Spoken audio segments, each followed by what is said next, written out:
మీరు చూస్తున్నారు FIR news. తాజా వార్తలు, కీలక అప్డేట్స్ కోసం మా ఛానల్ను సబ్స్క్రైబ్ చేయండి. దేవస్థానాల్లో మంగళసూత్రాలు, ఆభరణ తయారీ హక్కులు స్వర్ణకారులకే ఇవ్వాలి.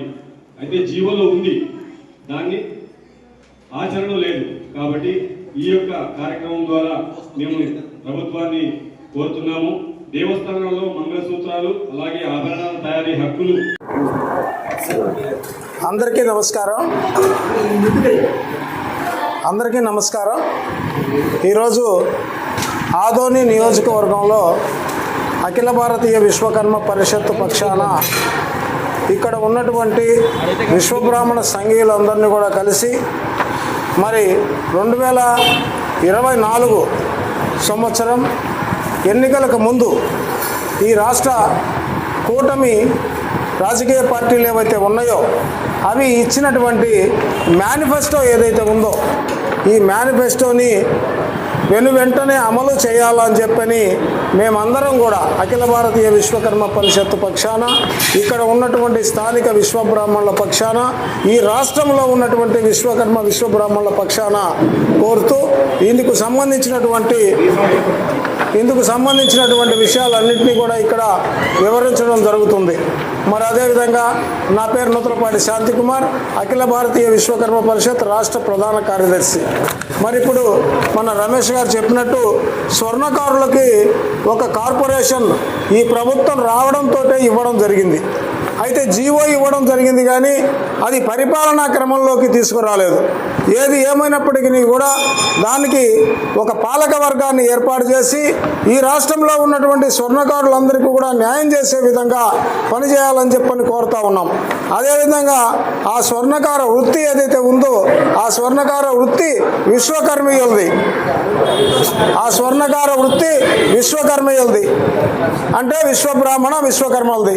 ఆ వృత్తికి సంబంధించిన కార్పొరేషన్ ఏర్పాటు చేసినప్పుడు ఆ కులస్తులనే సంపూర్ణ పాలక వర్గంగా ఏర్పాటు చేయాలి తప్ప ఈ యొక్క కులయేతరులని దానికి ఎట్టి పరిస్థితుల్లో ఏర్పాటు చేయకూడదని చెప్పని ఈ సందర్భంగా ప్రభుత్వానికి మేము విన్నవించుకుంటున్నాం. అదేవిధంగా దొంగ బంగారం కేసుకు సంబంధించినటువంటి 272 జీవోని ప్రక్షాళన చేసి వ్యాపారస్తులకి, కార్మికులకి, స్వర్ణకార కార్మికులకి ఒకే విధమైనటువంటి 272 జీవో ఇచ్చినందువల్ల స్వర్ణకార కార్మికులకి ఎటువంటి లబ్ధి లేదు. కాబట్టి స్వర్ణకారులకి ప్రత్యేక రక్షణ చట్టం తీసుకురావాలని చెప్పని ఈ సందర్భంగా ప్రభుత్వాన్ని మేము కోరుతా ఉన్నాం. అదేవిధంగా మంగళసూత్రాలు కావచ్చు, ఏ అయితే సాంప్రదాయక ఆభరణాలు ఉన్నాయో వాటన్నిటినీ కూడా తయారు చేసేటువంటి హక్కులు ఏ విధంగానైతే విశ్వబ్రాహ్మణులకు ఇస్తామన్నారో ఆ విధంగా ఇస్తూ దేవాలయాల్లో ప్రతి ఒక్క ఎండోమెంట్కి సంబంధించిన దేవాలయాల్లో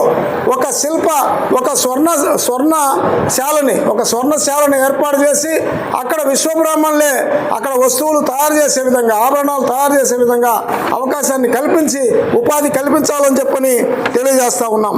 అదేవిధంగా బ్యాంకుల్లో అప్రైజర్స్ ఏవైతే ఉన్నాయో ఆ అప్రైజర్స్కి సంబంధించినటువంటి అన్నీ కూడా విశ్వబ్రాహ్మణులకు ఇస్తామని ప్రభుత్వం చెప్పడం జరిగింది. మరైతే ఆ అప్రైజర్స్కి సంబంధించి ఈ యొక్క కార్పొరేషన్స్, అటు స్వర్ణకార కార్పొరేషన్ కావచ్చు, విశ్వబ్రాహ్మణ కార్పొరేషన్ కావచ్చు, ఆ కార్పొరేషన్ నుంచి వీరందరికీ కూడా ఈ యొక్క విశ్వబ్రాహ్మణ కుటుంబాల్లో ఉన్నటువంటి యువకులైనటువంటి నిరుద్యోగులకు శిక్షణ ఇచ్చి ఆ బ్యాంకు అప్రైజర్ల ఉపాధిని కల్పించాలని చెప్పని ఈ సందర్భంగా తెలియజేస్తూ ఉన్నాం. అదేవిధంగా మన యొక్క విశ్వబ్రాహ్మణ కార్పొరేషన్ ఈరోజు రాష్ట్రంలో ఉన్నటువంటి విశ్వబ్రాహ్మణ కార్పొరేషన్ ఏదైతే ఉందో మనవన్నీ కూడా పారిశ్రామిక వృత్తులు.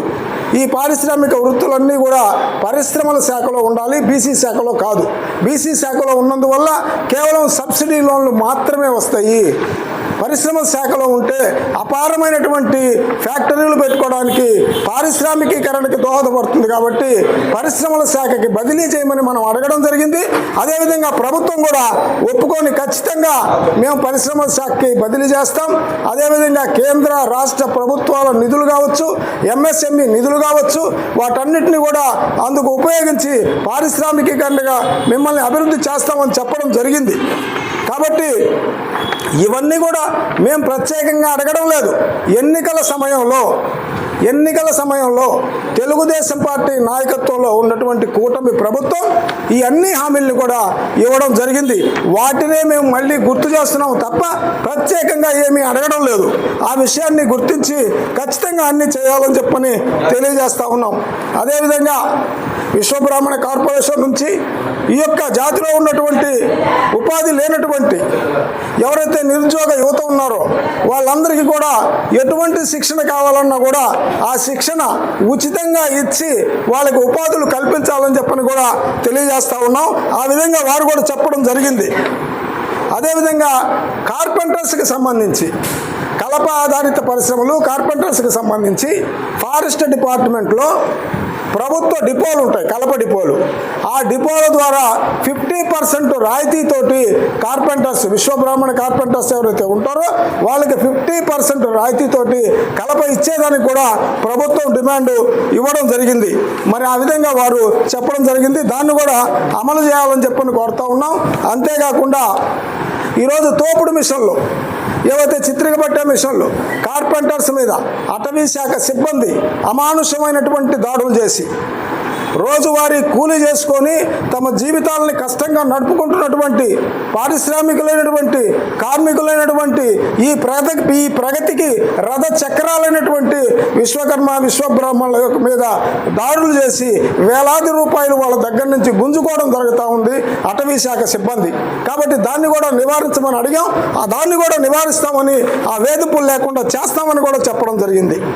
అదేవిధంగా ఈరోజు దేవాలయ వ్యవస్థ రాతి దేవాలయం, రాతిలోనే బొమ్మలు ఎందుకు చేస్తారు, విగ్రహాలు ఎందుకు చేస్తారంటే రాయి, జీవము కలిగిన రాయితోనే విగ్రహాలు చేస్తారు. కాబట్టి ఆ రాతికి సంబంధించినటువంటి శిల్పులు ఎవరైతే ఉన్నారో ఆ శిల్పులకి క్వారీల నుండి ఉచితంగా రాతిని ఇచ్చేటువంటి హామీని కూడా ఇవ్వడం జరిగింది. కాబట్టి వాళ్ళకి కావాల్సినటువంటి రాతిని ఉచితంగా ఇచ్చేటువంటి కార్యక్రమాన్ని కూడా త్వరగా శ్రీకారం చుట్టాలని చెప్పని మనం చేస్తూ ఉన్నాం. అంతేకాకుండా విశ్వబ్రాహ్మణులైనటువంటి శిల్పులు ఎవరైతే ఉన్నారో ధర్మ దేవాదాయ శాఖలో ఉన్నటువంటి దేవాలయాల్లో వారికి ఒక స్థానాన్ని కల్పిస్తామని చెప్పడం జరిగింది. మరి ఆ విధంగా వారికి కూడా అక్కడ దేవాలయ వ్యవస్థలో ఒక స్థానం కల్పించి గౌరవించాలని చెప్పని కూడా తెలియజేస్తూ ఉన్నాం. అదేవిధంగా విశ్వకర్మ జయంతి ప్రతి సంవత్సరం ఈ ప్రభుత్వం వచ్చిన తర్వాత ప్రతి సంవత్సరము ప్రభుత్వమే అధికారికంగా విశ్వబ్రాహ్మణ కార్పొరేషన్ తరఫున చేస్తుంది. అలాగనే ప్రతి కలెక్టరేట్లో విశ్వకర్మ జయంతి కలెక్టర్ గారు ఖచ్చితంగా పాల్గొని చేసేటువంటి విధానాన్ని తీసుకొచ్చారు. అందుకు ప్రభుత్వాన్ని మేము ఒకసారి అభినందిస్తూ ఉన్నాం. అలాగనే యువగళం పాదయాత్రలో నారా లోకేష్ గారు, ఈ రాష్ట్రానికి కాబోయే ముఖ్యమంత్రి అయినటువంటి నారా లోకేష్ గారు యువగళం పాదయాత్రలో కార్పెంటర్స్ అందరికీ కూడా, ఈ రాష్ట్రంలో ఉన్నటువంటి కార్పెంటర్స్ అందరికీ కూడా షెడ్లతో పాటు స్థలాలు ఇచ్చి షెడ్లు ఏర్పాటు చేస్తామని హామీ ఇవ్వడం జరిగింది. కాబట్టి ఆ హామీని కూడా వీటన్నిటితో పాటుగా నెరవేర్చేటువంటి కార్యక్రమాన్ని చేపట్టాలని, అదేవిధంగా ఈరోజు ఈ మొత్తం 10 హామీలు ఏవైతే ఉన్నాయో ఈ హామీలన్నింటినీ కూడా రాష్ట్ర ప్రభుత్వం గౌరవనీయ ముఖ్యమంత్రి వర్యులు నారా చంద్రబాబు నాయుడు గారు ప్రధానంగా, మరి అదేవిధంగా ఉప ముఖ్యమంత్రి కొణిదెల పవన్ కళ్యాణ్ గారు, మరి కాబోయే ముఖ్యమంత్రి నారా లోకేష్ గారు కూడా ఆలోచించి త్వరగా వీటన్నిటికీ కూడా జీవోలు ఇచ్చి వీటన్నిటి మీద కూడా ఈ యొక్క విశ్వబ్రాహ్మణ జాతిని ఆదుకోవాలని చెప్పని ఈ సందర్భంగా ఈ యొక్క ఆదోని నియోజకవర్గన విశ్వబ్రాహ్మణుల పక్షాన ఈ యొక్క రాష్ట్ర ప్రభుత్వాన్ని మేము కోరుతా ఉన్నాం.